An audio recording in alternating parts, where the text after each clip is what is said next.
네, 안녕하세요. 백모세인의 탈출은 만약에 대만 침공 이런 일이 벌어지면 한미는 북한 접수에 나서는 그러한 결기를 다져야 된다.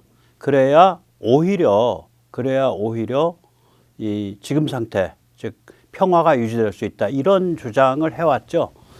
그거 비슷한 얘기가 드디어 미국서 나왔습니다. 즉 다시 말하자면 한미 동맹의 강화와 그리고 한국인의 결기가 이 중국이 대만을 침공하냐 안 하냐 이거를 결정할 것이다. 이러한 이야기입니다. 오늘 그 같은 사정을 좀 살펴보도록 하겠습니다.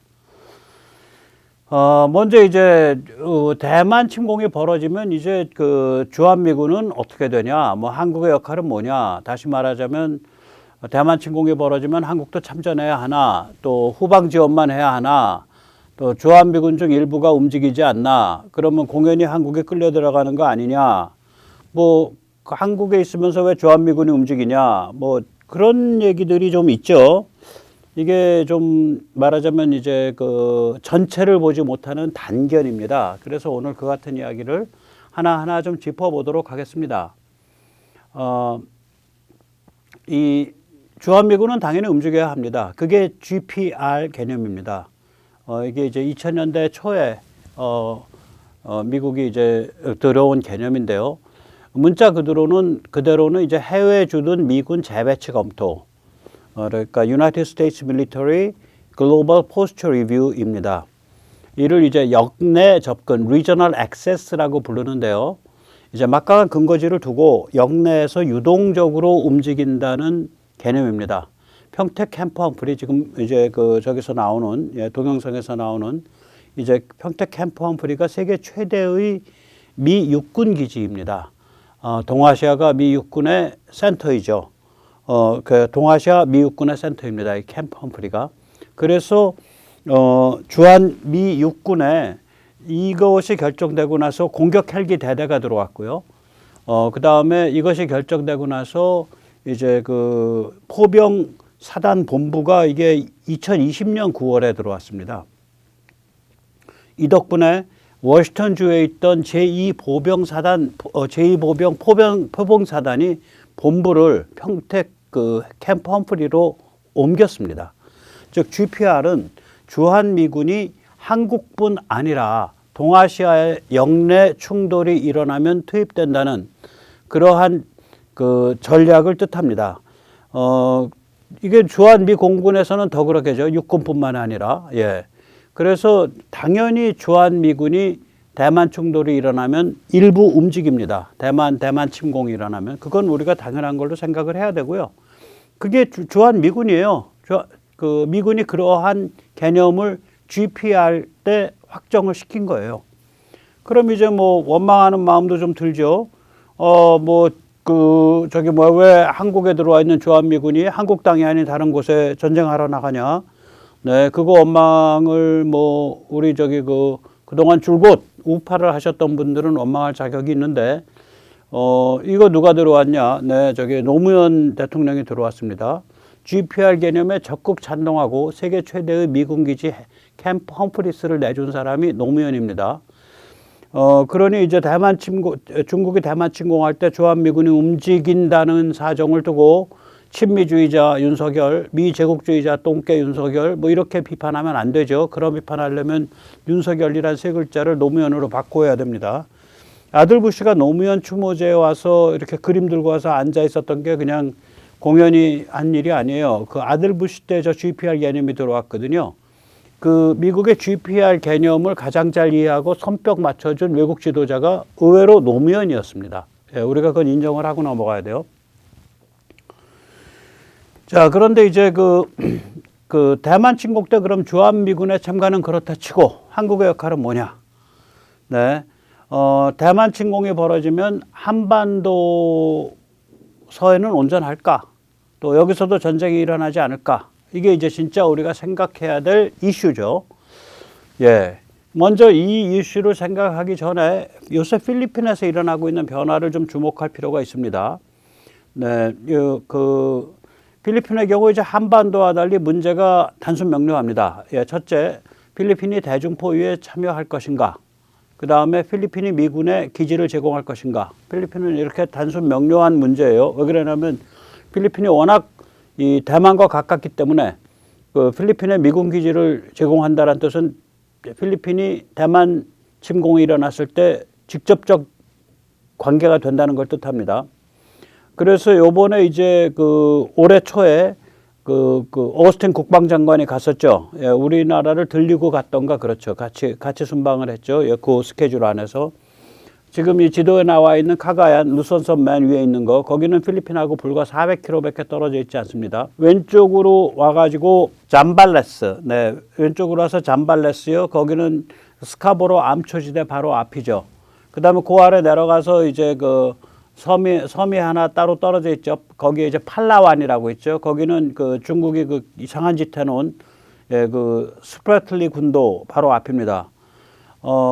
이제 그리고 이제 이거 말고 그 몇 년 전에 필리핀하고 미국 사이에 그 EDCA 방위협력 증대협정이라는 게 맺어졌어요. 그러니까 Enhanced Defense Cooperation Agreement인가 뭐 그래요. 그것에 의해서 좀 제약 조건은 많지만 5군데 또 기지를 또 빌려서 씁니다. 그래서 결국은 이 4군데까지 하면 9군데 기지인데 그 중에 최근 이 4개는 이제 상당한 시설이 들어가는 걸로 압니다. 뭐 많지는 않아요. 미군이 연구 주둔 방식, 대규모 연구 주둔 방식이 아니에요. 굉장히 요새 미군이 그 발걸음이 빨라졌기 때문에 기동성이 높아져서 평소엔 작은 부대가 있는데 그게 이제 미군 발진기지 또 미군의 정찰기지 그런 역할을 합니다. 필리핀은 한마디로 말하면은 이거죠. 이렇게 이제 그 대만 바로 코앞에다 대고 기지를 내줬다라는 것은 결국은 대만 침공을 격퇴할 수 있냐 없냐에 거기에 대해서 필리핀이 국가 운명을 건 겁니다. 뭐 당연하죠. 왜 그러냐면 필리핀 입장에서는 이제 현실을 본 거죠. 대만이 당하면 필리핀은 하루아침 국거리도 안 된다. 그렇게 대만이 안 당하도록 우리가 그때 최선을 다해서 해야 된다. 그렇게 입장을 결정한 겁니다. 이렇게 입장이 제대로 결정되기까지 필리핀 무려 36년 걸렸습니다. 그 사정을 잠깐만 살펴보겠습니다. 그 필리핀에 이제 2022년에 그만뒀죠. 저 두테르테죠. 두테르테는 중국 앞에 납작 엎드렸지만 철저하게 밟힌 사람입니다. 두테르테는 2016년에 집권을 했는데 집권하자마자 이제 중국 중심 외교를 표방했습니다. 그래서 이것을 스스로 차이나 피벗이라 그러면 그러면 그게 이제 중국 중심으로 태풍이 돌아간다는 거거든요. 이게 일이 발전한다. 그러니까 이거는 이제 그 오바마의 피벗 투 아시아, 그러니까 다이내믹의 중심을 아시아로 옮기겠다. 그것을 겨냥해서 예, 그 말을 바꿔서 쓴 겁니다. 네, 대단한 두테르테 대통령이네요. 이 두테르테는 이제 베이징으로 달려갔어요. 예, 집권하자마자. 그래서 완전히 딸랑이 노릇을 했습니다. 그때 뭐라고 말했냐? 이렇게 말했습니다. 이제 미국의 안녕이라고 말해야 할 순간이 왔습니다. 미국은 군사적으로나 경제적으로나 중국에 패배했습니다. 저는 시진핑 주석님의 사상 기조에 따라서 움직이기로 했습니다. 저는 러시아에 가서 푸틴 대통령을 만나고 싶습니다. 푸틴 대통령에게 미국이 지배하는 세계에 대항하는 것은 우리 중국, 필리핀, 러시아가 중심입니다. 이렇게 말씀드리고 싶습니다. 네, 이런 식으로 중국 앞에 납작 엎드렸어요, 두테르테가. 그런데 그럼 중국이 이거를 봐주냐? 안 봐주죠. 이건 중국은 굉장히 양아치스럽기 때문에 강한 사람한테 약하고 약한 사람한테 갑니다. 강약 약강입니다. 그래서 중국은 완전히 밟았죠. 특히 2019년, 2020년 초에 중국의 그 해상 민병대가 보트를 수백 척을 끌고 와서 필리핀 연안을 유린했습니다. 그때부터 이 두테르테가 친미로 확 입장을 바꿨습니다. 너무 많이 바꿨죠. 뭐 그래봐야 2020년 말부터 바꿨으니까 불과 뭐 임기 한 1년 남겨두고 바꾼 거예요. 뭐 나라를 한 5년 동안 이상한 대로 한참 끌고 다니다가 필리핀이 왜 이렇게 정치가 망가졌냐? 예, 그 마르코스 때부터 망가진 거죠, 사실. 예, 그 지금 봉봉 마르코스인데 이 봉봉은 별명이고요. 이름이 아버지랑 같아요. 예, 페르디난도 마르코스입니다. 근데 이름이 같기 때문에 페르디난드 마르코스가 이름이 같아서 그냥 아들은 봉봉 마르코스라 그러죠. 이 2022년에 이제 봉봉 마르코스가 대통령으로 들어서면서 미국과의 동맹 행보가 이제 가속화됐는데 따지고 보면 그러면 이게 몇 년 걸린 거냐? 예, 1992년 미군을 쫓아냈던 필리핀이 만 21년 만인 2023년에야 만 31년이죠. 31년 만인 31년이죠. 예. 2023년에야 다시 미군에게 4개의 기지를 정식으로 내주게 된 거죠. 그러니까 이거는, 그런데 이제 그거보다는 이제 좀 더 오래 봐야 되는 게, 이 미국 동맹 시절이, 미국 동맹이 이제 1992년에 끝난 게 문제가 아니라 그 전에 몇 년 동안 굉장히 몸살을 했어요. 그래서 마르코스가 그 황색혁명, 옐로우 레볼루션으로 쫓겨난 1986년부터 따지면 36년 만의 일입니다. 지금까지 이제 36년을 헤맨 거죠. 페르디난드 마르코스는 이제 우리가 유신에 들어섰던 해인 66년에 집권한 사람인데, 유신에 들어섰던 1972년에 계엄 통치를 시작했습니다. 그러니까 1972년에 대한민국은 유신이 시작됐고 필리핀에서는 철권 계엄이 시작됐습니다. 그래서 이 페르디난드 마르코스의 그 계엄 철권 통치는 언제 끝났냐? 우리가 신군부가 점잖게 물러난 게 이제 87년 6월인데 그 전해인 86년에 끝났어요. 그러니까 우리랑 굉장히 유사해요. 그 흘러간 패턴이. 그래서 그리고 이제 이 사람이 법을 한 사람이다. 또 꼴에는 이름을 잘 붙여요. 그래서 자신의 독재를 합헌 독재, constitutional authoritarianism이라고 불렀습니다. 우리의 박정희 대통령이랑 신군부하고는 좀 달리 부패가 엄청났습니다. 1970년대 말 당시 그 달러로 이메일다가 그 당시에 한 번에 이렇게 그 보석 쇼핑한 거 보면 입이 떡하고 벌어집니다. 예. 말하자면은 그 당시 달러로 계산했을 때 그 당시 달러예요. 예. 불가리 팔찌가 115만 달러. 비행기 한 대 값이죠. 전투기 한 대 값. 거의 그 당시. 썩음썩음한 전투기 한 대 값. 목걸이가 33만 달러. 반지가 30만 달러. 펜던트죠. 그러니까 이렇게 목에다 이렇게 메달식으로 거는 거. 그게 30만 달러. 합 210만 달러를 완샷에 샀습니다. 유명한 쇼핑 사건이에요. 이멜다였나요? 네, 이멜다가.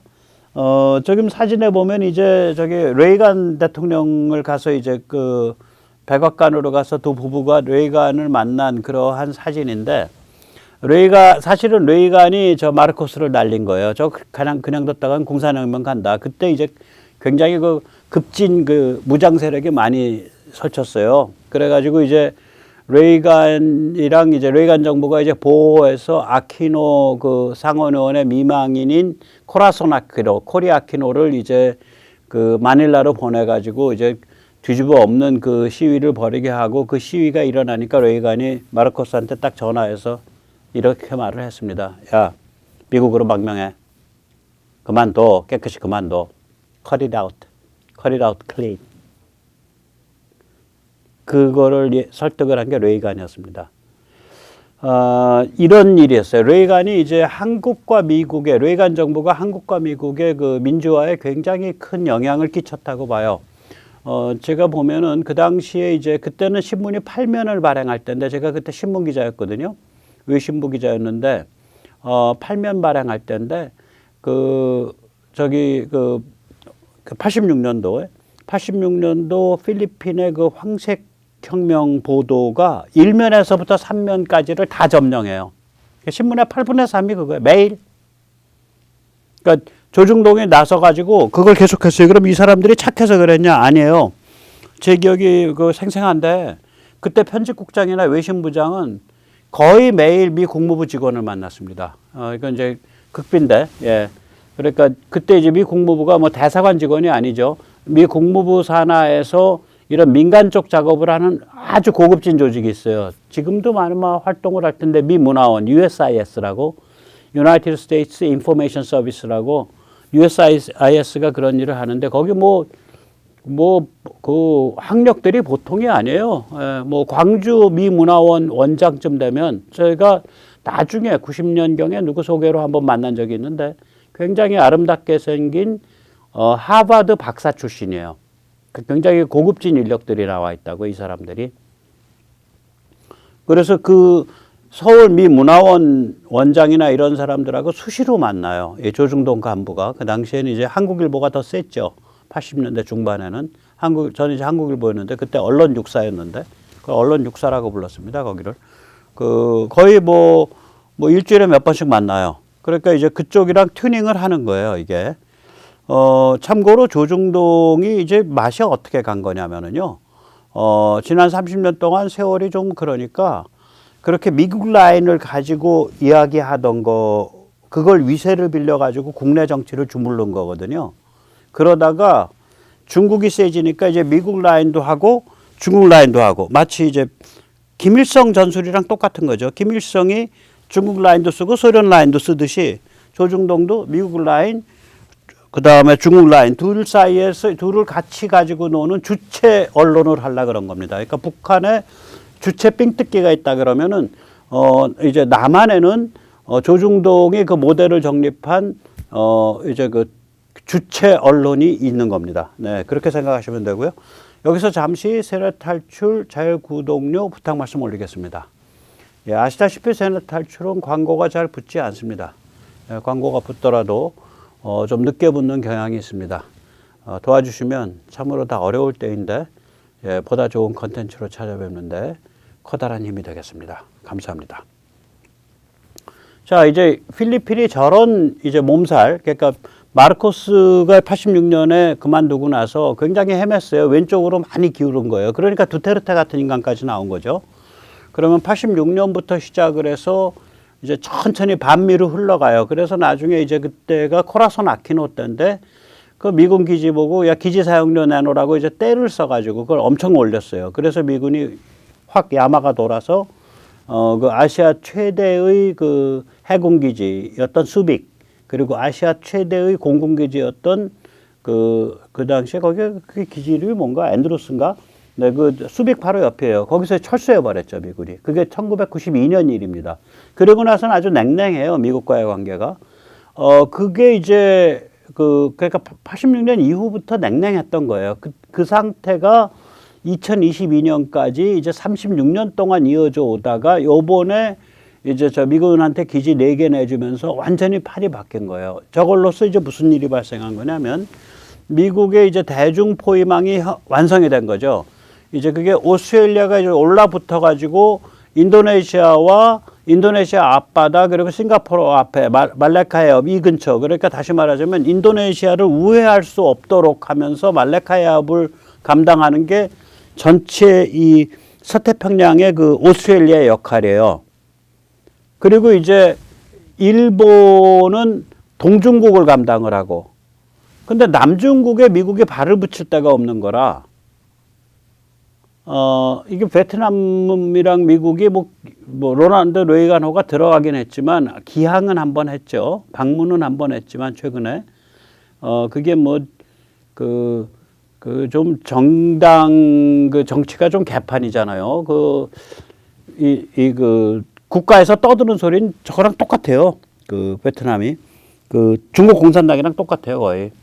네, 베트남식 사회주의, 베트남 특색 사회주의의 장점 자랑하고 그래요.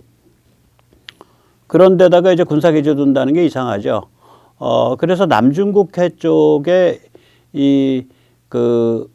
특히 해남도와 타이완을 바라보고 군사기지를 가지려면 이게 필리핀인데 그 빈자리에 필리핀이 딱 이제 제대로 작동을 한 거예요. 그래서 이 중국을 해양에서 봉쇄하는 게 끝난 거예요. 이제 그 구도가. 네.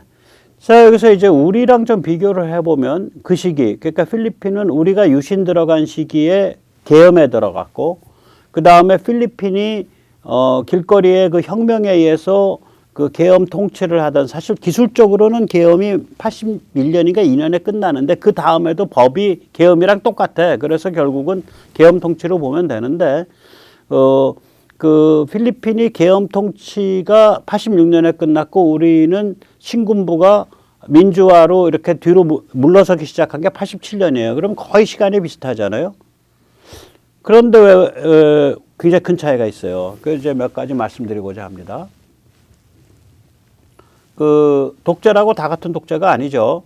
예, 마르코스가 이제 계엄을 시작한 해에 박정희 대통령은 유신을 했지만 이제 우리 유신은 그 가장 높은 경제 성장을 이룬 시기예요. 이게 연평균 9%인가 뭐 그렇게 성장했어요. 저 와중에도 그 오일 쇼크 2번 와중에도. 그래서 그때 이제 이런 그 살벌한 게 다 그때 일어나죠. 포항제철, 그다음에 경부고속도로, 울산 석유화학단지 뭐 이런 게 다 그때 일어나는 거예요, 이제. 그래서 이제 이 유신을 순전히 경제사적 관점에서 보면 박 대통령이 이 경제 개발을 완성하기 위해서 유신을 한 거다라고 하는데 박 대통령이 꼭 그렇게 그것 때문에 한 건 아니에요. 저는 오히려 여기서 세력 탈출해서 자꾸 말씀드리지만 군사 지정학적 위기. 다시 말하자면 미국이 베트남에서 철수하면서 그 다음에 미국이 중국과 화해를 하고 그 다음에 그 당시에부터 이제 미국의 그 중동 석유에 대한 의존이 심해지니까 중동 석유 쪽에서 튀어나오면서 이제 그 오펙이 시작되고 이러니까 우리는 이제 망할 위기에 들어간 거거든요, 국가가.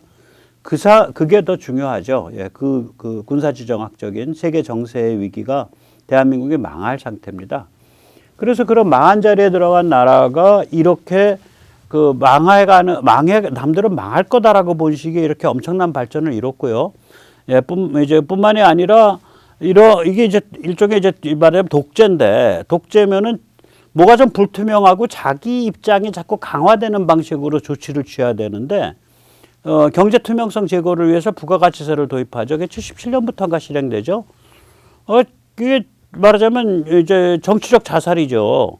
그 다음엔 이제 79년에는 79년 숨진의 초에는 이제 제가 몇 번 말씀드렸지만 민간 경제로의 선회를 결정을 하죠. 이건 정치적 자살하겠다는 소리예요. 독재 정권이 자기 마음대로 돈 안 나눠주고 이제 관치 경제 안 하고 민간 경제 해라. 그게 조만간에 독재 정권 끝날 수밖에 없는 거예요. 스스로 끝내든지 쫓겨나든지. 이것도 정치적 자살이라고요. 그러니까 이 양반은 제가 이제 박정희 대통령에 대해서 정말 인정을 하는 거는 뭐냐면 그 앞에 무슨 뭐 경제 개발을 잘했다 뭐 그거는 그 머리 좋으면 잘해요. 그 험한 세상 살았고 일제 시대 경험했고 미군에서 병참 담당하면서 6.25 치러냈고 머리 좋으면 다 할 수 있는 일이야. 그런데 마음에 사가 없어.